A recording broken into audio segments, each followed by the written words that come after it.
Tapos na kami aray ko, nangangagat yung langgam. Tapos na kami. Kaso dami langgam.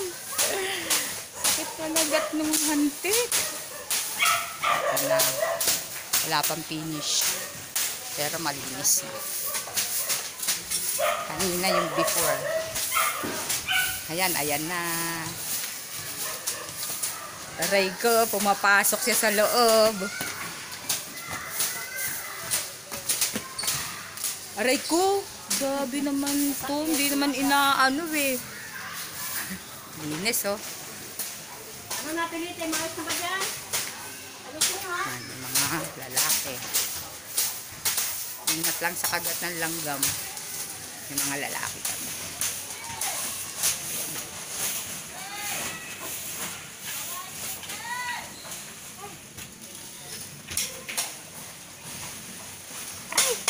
Tapos na kami magputol, nagkasako na lang. Tapos sakit mga gat ng langgam.